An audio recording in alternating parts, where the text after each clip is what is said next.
Dear viewers, welcome to the course Data Structures and Applications. This is continuation of session 2 and module 1, and contents are delivered by myself Satish IMS, Assistant Professor, Department of Computer Science and Engineering, Canara Engineering College, Bantwal, Mangaluru.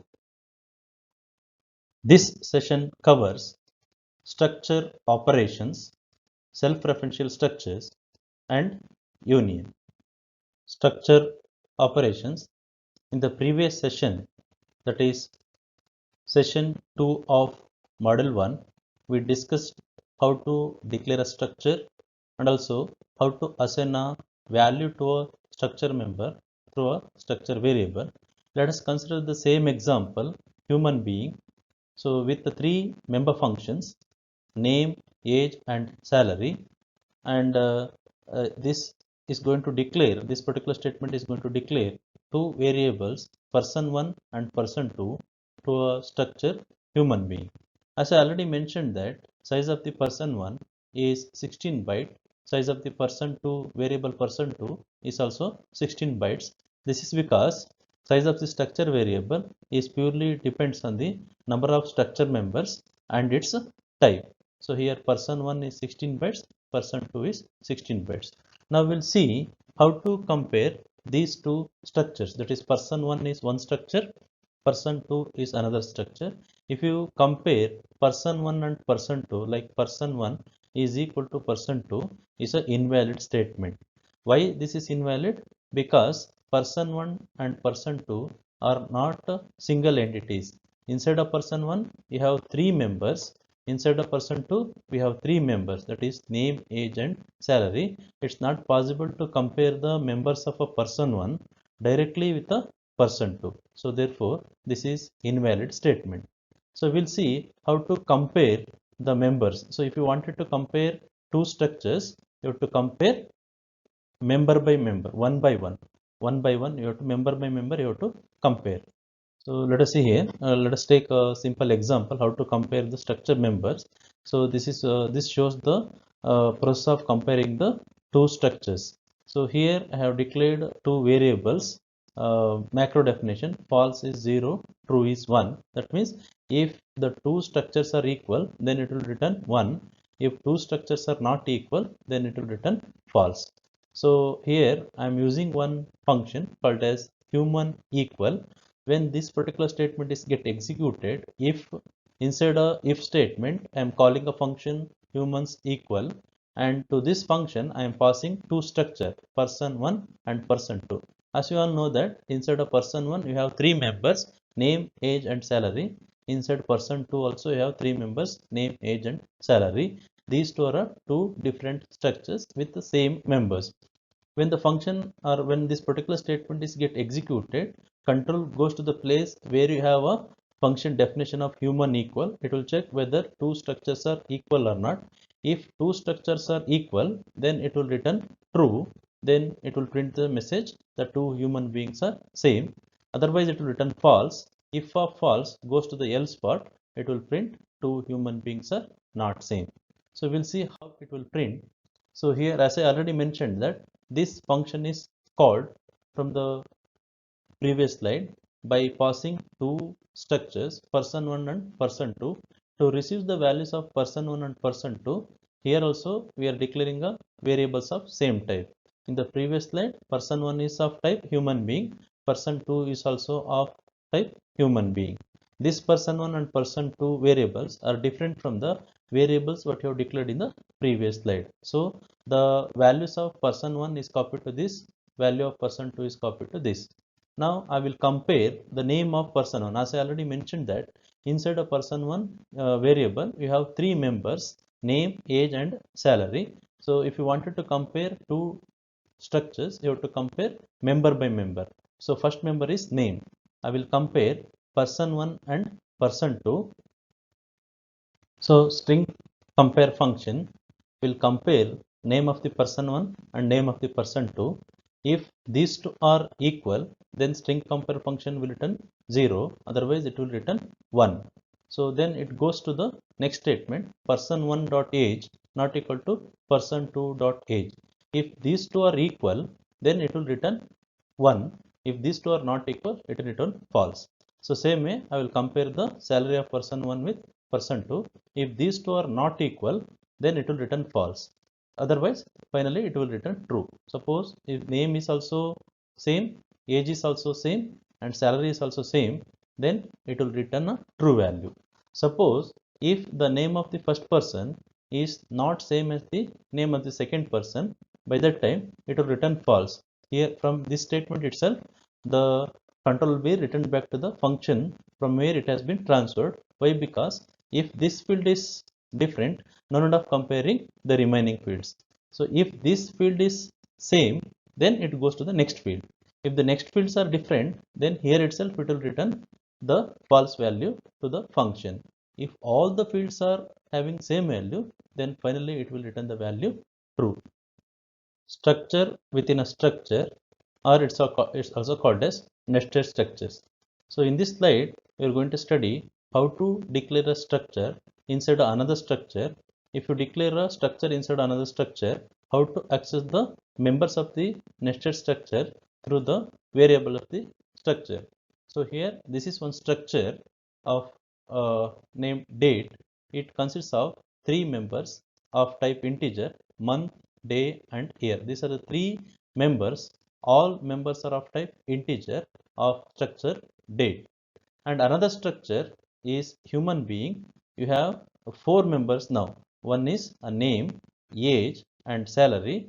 And the last member of this structure is DOB of type date. Here, date is another structure. Date is another structure. So this structure is declared here date DOB. DOB is a variable of type date. So this is how you can declare a structure inside another structure. Now we'll see how to access the member of a structure date through the variable of a structure human being. So here, person 1 and person 2, person 1 and person 2 are the variables of the human being that you have seen in the previous slide. Now we'll see how to access the members of this structure through the structure human being. So person 1 dot name will give you the member, this one, and person 1 dot age is this one, person 1 dot salary is this one.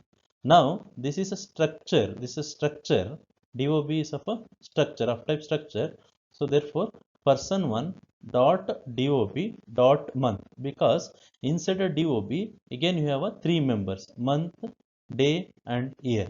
So therefore you have to make use of a dot operator twice. Then person 1 dot DOB dot day is equal to 11. So to understand more clearly, let us take a diagram. Let us write a diagram. So here, this is name of this block is P1. Name of this is a P1. So here I have declared a variable to this structure. So human being person 1. So P1 is a person 1. P1 means person 1. Size of this block is 10 plus 2 plus 4 plus 6. How it is 6? 2 plus 2 plus 2, 4, 6. So therefore 10 plus 2, 12, 12 plus 4, 16, 16 plus 6 is 22, 22 bytes, 22 bytes. So inside this you have name. The size of this is 10, size of this is 10. So inside the next part is age, size of this is 2, size of this is 2. The next part is salary, size of this is 4, size of this is 4. And last part is DOB, size of this is 6, size of this is 6. Again this will be divided into three. One is month, day, and year. So this is month, this is day, and this is year. This is year. So therefore if you wanted to access this, so here it is name, here it is age, here it is age, then salary, this is salary, this is month, day, and year, month, day, and year. this month, day and year are present inside this. This is month, day and year. So that if you wanted to access month year, you have to make use of p1 dot, p1 dot dob. The name of this entire thing, is dob. Name of this entire thing is dob. So therefore, if you wanted to access m, you have to go through p1 person1 dot dob dot month is equal to 2. Here 2 will be assigned. Person1 dot dob dot day is equal to 11. 11 is going to be stored here. Person1 dot dob dot year is equal to 1994. It's going to be stored here. So this is how we can declare a structure inside of another structure. Self-referential structure, that means a structure can point things to another structure of same type. So this structure definition will declare three structure members to this structure. So one is data, another one is struct list star. So this structure can be pointing to another structure of same type. So here item 1 consists of two fields, data and a link. Second field is a pointer. It can be able to hold the address of another structure. Item 2, same two fields. Item 3, the same two fields. So we'll see. So when you execute this statement, so here it will create three blocks. Item 1, item 2 and item 3. Item 1, item 2 and item 3. All these three blocks having two fields in it. One is data, this is data, and another is a pointer. So here item 1 data is equal to a, means it will store a over here. Item 2 dot data is equal to b, means it will store b here and it will store c here. And item 1 dot link is this one. Item 1 dot link means this location. Item 2 dot link means this location. Item 3 dot link means this location. All these three locations, that means link field of these three structure, I am storing a value null. So here I am storing a value null. I am not pointing this structure to anywhere. It's pointing to null. Now next we'll see how the structure can be pointing to another structure. So here item 1, item 2 and item 3. So all these three structures are having two fields, data and a link. So here item 1 dot data is equal to a, means it will store a here. Item 1 dot data is equal to a, means it will store a here. So why single quote? Because it's of type character, single character. So item 2 dot data is equal to b, means this one. So item 3 dot data is equal to c, means this one. So in the previous slide we have stored a null value in the link field of this structure, but here I am storing item 1 dot link is equal to address of item 2. So this is item 2, this is item 2, this is item 2. This entire thing, address of this is stored here. So therefore this is pointing to here. Then item 2 dot link is equal to address of item 3.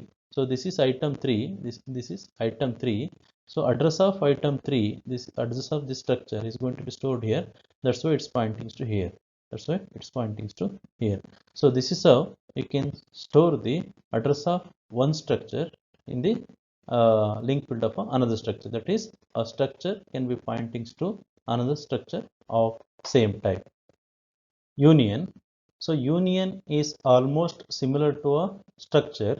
While declaring a structure, we are using a keyword struct. Same way, to declare a union, we'll make use of a keyword union followed by name of the union, and the union definition start with a flower bracket. Inside that we have a more than one union members, and the definition of a union will be closed with a semicolon.